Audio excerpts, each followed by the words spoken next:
দেখুন, আমি আমার চারপাশে এমন অনেক উদাহরণ দেখেছি যে একেবারে বৃদ্ধ বয়সে রিটায়ারমেন্টের পর অবসর লাইফে অনেকেই খুব করুণ এবং দুর্দশাগ্রস্ত জীবন যাপন করে।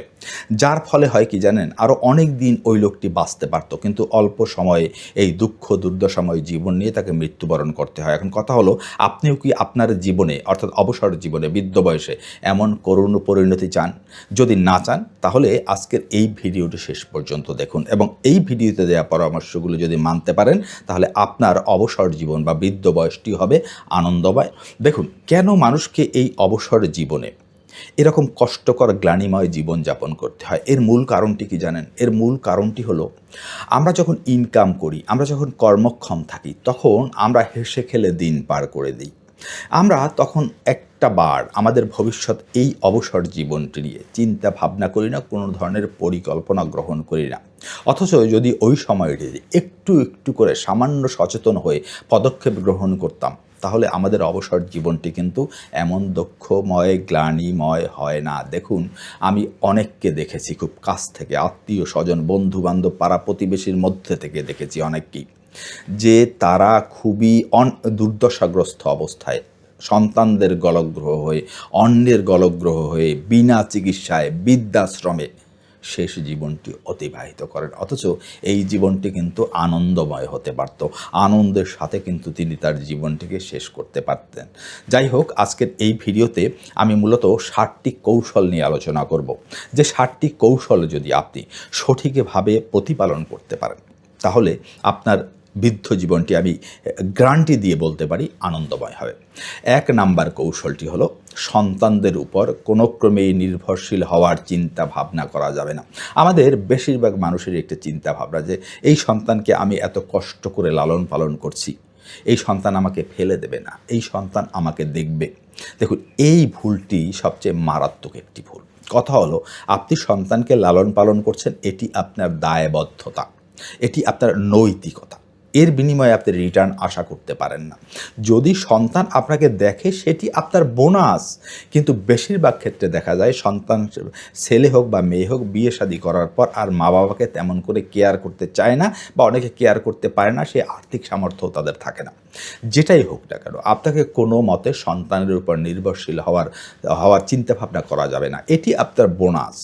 আপনাকে যেটা করতে হবে, আপনি এখন যে অবস্থায় ইনকাম করছেন এখান থেকে আপনাকে সঠিক পরিকল্পনা করে অল্প অল্প করে আপনাকে পদক্ষেপ গ্রহণ করতে হবে, যাতে করে আপনার সন্তানের উপর নির্ভরশীল থাকতে না হয়। যেন সন্তানরা যদি আপনাকে না দেখে, কথা হলো সন্তান আপনাকে দেখবে, যদি না দেখে তখন আপনি কী করবেন? সেজন্য আপনাকে প্রস্তুতি গ্রহণ করতে হবে, এখনই সঠিক পদক্ষেপ গ্রহণ করতে হবে। এই বিষয় সহ আরও অনেক বিষয়ে বিস্তারিত আলোচনা করা হয়েছে আমার লেখা বই অল্প ইনকামে ধনী হওয়ার উপায়। আপনি আপনার অল্প ইনকামকে কীভাবে সঠিকভাবে ম্যানেজমেন্ট করে এবং ইউটিলাইজ করে জীবনে ধনী হয়ে উঠবেন, এই বিষয়ে বিস্তারিত আলোচনা এবং গাইডলাইন প্রদান করা হয়েছে এই বইটিতে। আমার পরামর্শ হলো, আপনি 2 কাপ কফি স্কিপ করে আমার এই বইটি পড়ে দেখতে পারেন, কারণ আমার এই বইটির আপনার জীবন পরিবর্তন করে দেওয়ার ক্ষমতা রয়েছে। আশা করি বইটি পড়ে আপনি হতাশ হবেন না।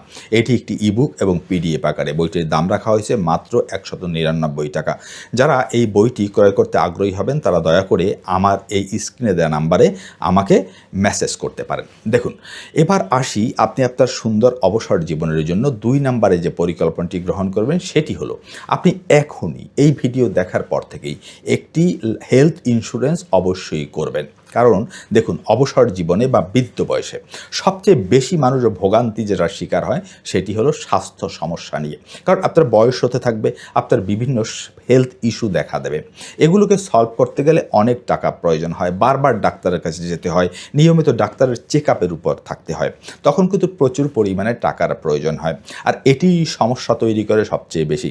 তখন দেখা যায় পরিবারের সদস্যদের উপর এই টাকা পয়সার বিষয়ে অনেকটা চাপ পড়ে, যদি তাদের হাতে টাকা না থাকে, কিংবা অনেকে টাকা খরচও করতে চায় না।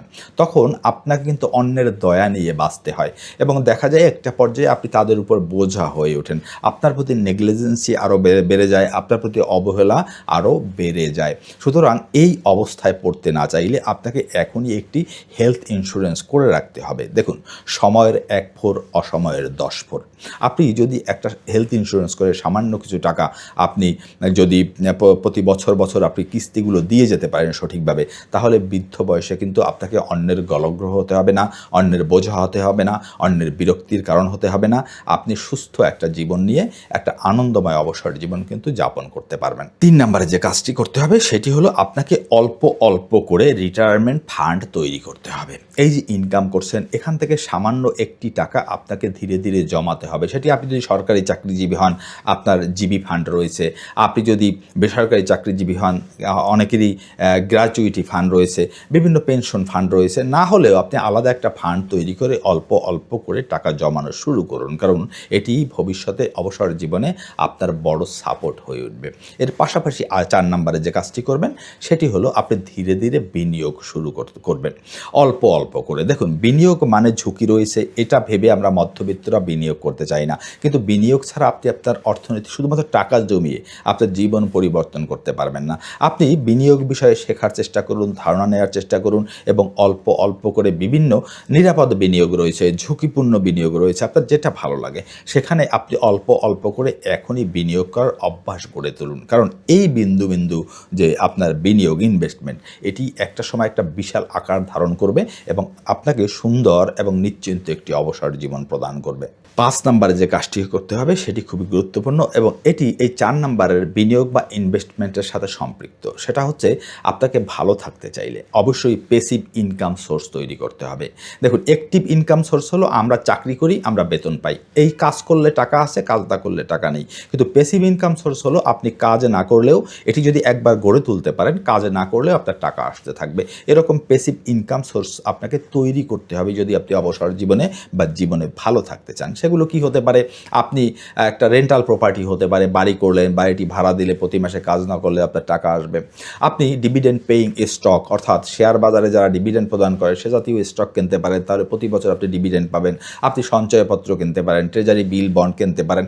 আপনি এরকম বহু কিছু রয়েছে, আপনি সেগুলোকে গড়ে তুলতে পারেন। কারণ আপনাকে ভালো থাকতে হলে এরকম প্যাসিভ ইনকাম সোর্স কিন্তু আপনাকে তৈরি করতে হবে। 6 নম্বরে আপনার রিটায়ারমেন্ট জীবনকে ভালো করতে চাইলে, সুন্দর একটি অবসর জীবন চাইলে আপনাকে আরেকটি গুরুত্বপূর্ণ কাজ করতে হবে, সেটি হলো লার্ন নিউ স্কিল, অর্থাৎ নতুন স্কিল শিখতে হবে।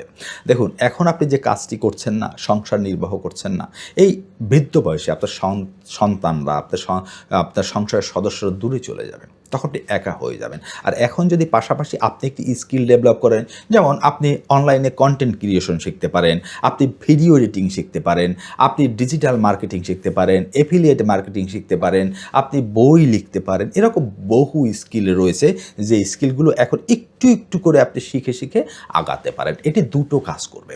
একটা হলো আপনার অবসর সময় আপনি ওই যে একা হয়ে যান, বৃদ্ধ মানুষের সাথে কেউ কথা বলতে চায় না, আপনার সময় কাটে না, সেই সময়টা আপনার খুব ভালো কাটবে এরকম একটা স্কিল আপনি রপ্ত করতে পারলে।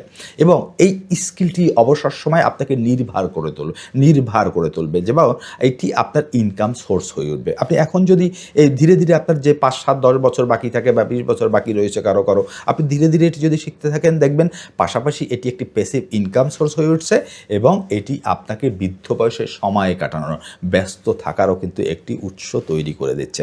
সর্বশেষ যে কৌশলটি বা পরামর্শটি আমি দেব সেটি হলো, আপনি মৃত্যুর আগ পর্যন্ত আপনার টাকা পয়সা, আপনার সম্পদের কর্তৃত্ব কারো হাতে ছাড়বেন না। আমি আবারও বলছি, আপনার টাকা পয়সা, আপনার সম্পদের কর্তৃত্ব কোনো ক্রমেই কারো হাতে আপনি ছাড়বেন না। কারণ এই ভুলটি করার কারণে অনেককে করুণ পরিণতি বরণ করতে দেখেছি।